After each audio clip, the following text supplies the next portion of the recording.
Assalamualaikum warahmatullahi wabarakatuh. Bertemu lagi di channel Bang Soal Lengkap. Kali ini kita akan membahas contoh soal penilaian harian dengan tema 6, panas dan perpindahannya, subtema 1, suhu dan kalor. Ini untuk kelas 5 semester 2. Sebelum kita mulai, jangan lupa teman-teman lakukan subscribe pada channel ini supaya teman-teman selalu mendapat info terbaru dari kami. Baiklah, sudah siap? Mari kita mulai. Soal ini adalah soal uraian dan isian. Jadi, nanti jawabannya juga akan diketik dan diberi tanda merah. Nomor 1, soal pertama. Judul belajar di kelas. Ada sebuah teks. Mari kita baca dulu. Upacara bendera merupakan salah satu bentuk upaya untuk menghargai atas perjuangan para pahlawan terhadap bangsa. Melalui upacara bendera, kita dapat meningkatkan semangat kebangsaan, cinta tanah air, patriotisme, semangat, dan nilai-nilai kepahlawanan, membangkitkan peran kita dalam kehidupan berbangsa dan bernegara. Dengan demikian, budaya upacara bendera harus terus dilaksanakan. Sebab jika tidak, maka generasi yang akan datang akan kehilangan rasa hormat, rasa cinta tanah air. Jadi, upacara bendera perlu diterapkan dan harus terus berjalan. Paragraf di atas merupakan salah satu contoh titik-titik siswa di sekolah. Nah, tadi ada tulisan hak atau kewajiban ya. Lihat kata-katanya, kita analisa, ada kata-kata harus, terus berjalan, kemudian perlu, ini ada kata-kata perlu dan harus. Nah, kemudian di sini juga ada kata-kata dapat meningkatkan semangat dan lain-lain. Itu adalah nilai plus atau fungsi dari upacara bendera. Sedangkan kata-kata harus, perlu itu merujuk kepada kewajiban siswa di sekolah. Jadi berdasarkan analisa terhadap paragraf, kita dapat simpulkan bahwa jawaban dari paragraf ini contoh kewajiban siswa di sekolah ya. Jawabannya kewajiban, kita beri garis bawah dan garis merah. Oke, selanjutnya nomor 2, ini masih soal bahasa Indonesia. Hak perlindungan dari diskriminasi, eksploitasi, kekerasan, dan keterlantaran. Kamu memiliki hak yang sama dengan anak-anak lain untuk melakukan kegiatan keagamaanmu atau melakukan kegiatan perayaan tradisimu. Sebagai seorang anak, kamu belum boleh bekerja dan kamu berhak diperlakukan secara baik tanpa kekerasan. Paragraf di atas menjelaskan tentang titik-titik. Oke, kita analisa. Langsung ya, ini ada di secara tersurat sekali, tertulis ada hak. Ada kata-kata hak juga, kita beri tanda haknya. Ini ada kata hak juga, kemudian ada kata berhak. Nah, ketika ada kata-kata seperti itu, sudah dapat dipastikan jawaban yang benar tentang hak. Kita garis bawah dan beri tanda merah. Selanjutnya nomor 3, masih tentang paragraf, kita baca dulu. Semua siswa yang sedang belajar di Indonesia wajib mengikuti aturan yang ditetapkan negara melalui undang-undang. Semua kewajiban ini harus dilakukan untuk menjamin seseorang siswa mendapatkan haknya. Seorang siswa berhak untuk mendapatkan pendidikan yang layak. Maka kewajiban siswa antara lain menaati peraturan yang berhubungan dengan pendidikan, misalnya peraturan sekolah. Oke, pertanyaannya, berdasarkan paragraf di atas, yang dimaksud dengan kewajiban menurut Kamus Besar Bahasa Indonesia adalah, nah jadi kita harus membuka Kamus Bahasa Indonesia ya. Kewajiban, baiklah, kita sudah cari dan jawaban yang betul adalah, kita Tulis saja. Kewajiban adalah sesuatu yang wajib dilaksanakan. Oke. Kemudian boleh juga kewajiban, ada 2 ya jawabannya. Kewajiban merupakan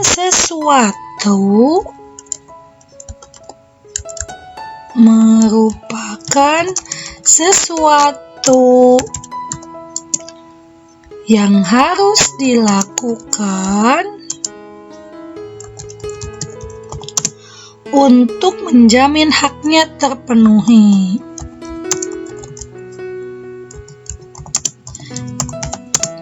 Oke, jawabannya seperti ini. Jadi, apa yang dimaksud kewajiban menurut Kamus Besar Bahasa Indonesia?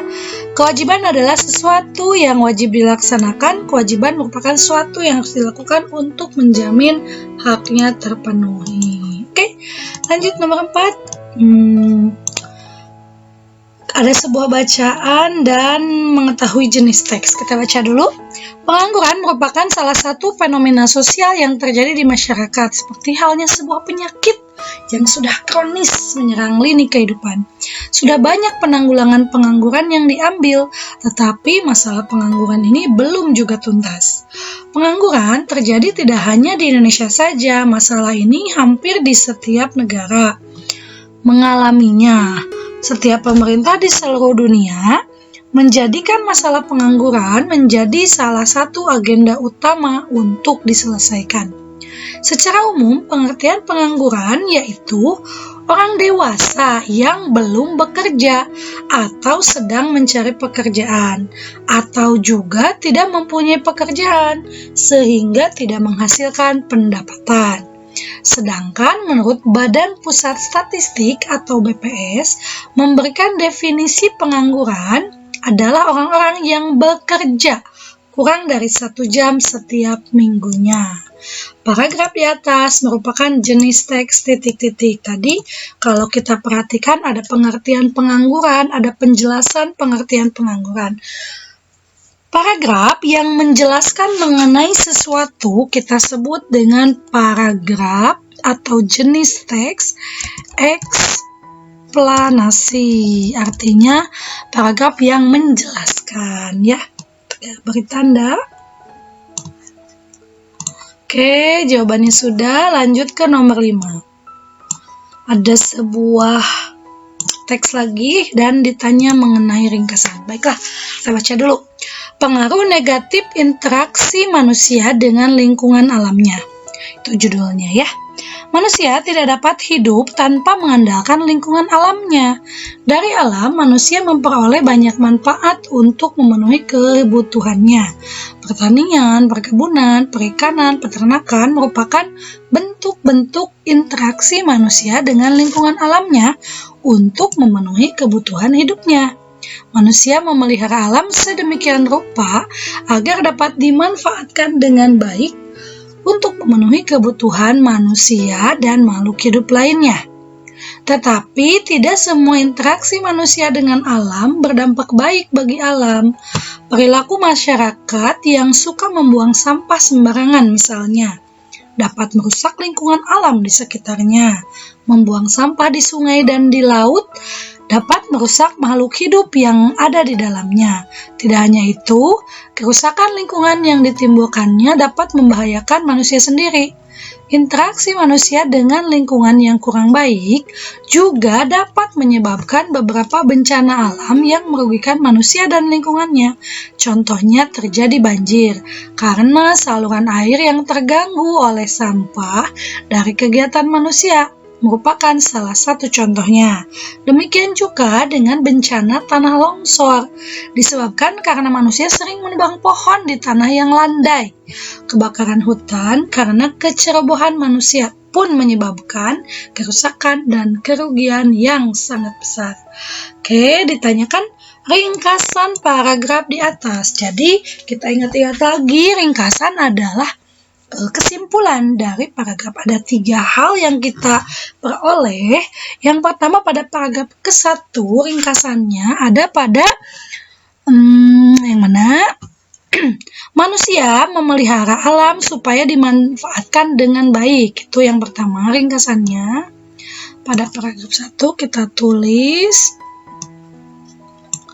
manusia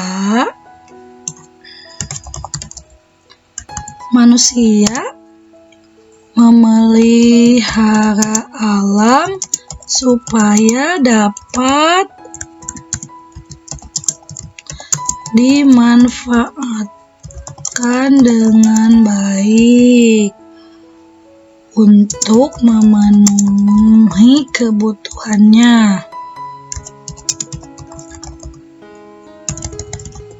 Kemudian yang paragraf 2-nya,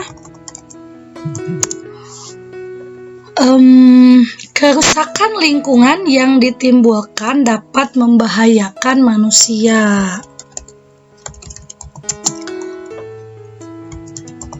Kerusakan lingkungan yang ditimbulkan dapat membahayakan manusia.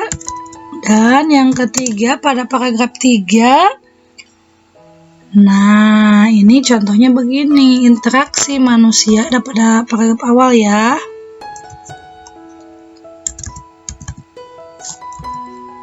Interaksi manusia dengan lingkungan yang kurang baik menyebabkan bencana yang merugikan.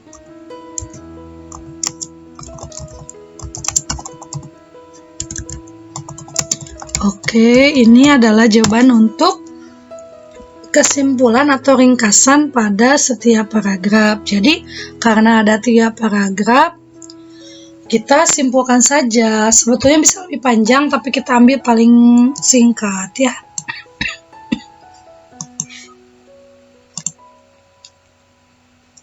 Nomor 6, ada sebuah gambar dengan ini sebuah panci ya, kemudian dibakar di atas api.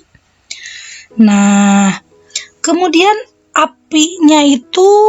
pancinya itu di dalamnya ada air yang sedang mendidih. Nah, peristiwa perpindahan kalor yang terjadi pada peristiwa di atas adalah, jadi air dipanaskan, bukan airnya yang dipanaskan tapi panci. Artinya panas mengalir melalui partikel zat-zat ya. Jadi perpindahan kalornya disertai dengan perpindahan partikel zat. Airnya ikut mendidih. Nah, mendidih itu partikel airnya kan jadi berbusa-busa seperti itu. Artinya terjadi perpindahan kalor. Maka yang seperti itu peristiwanya disebut konveksi ya. Jadi kita beri tanda konveksi. Nomor 6 sudah, lanjut ke nomor 7. Ibu membuat minuman susu untuk anaknya. Beliau mencampur air panas dengan air dingin.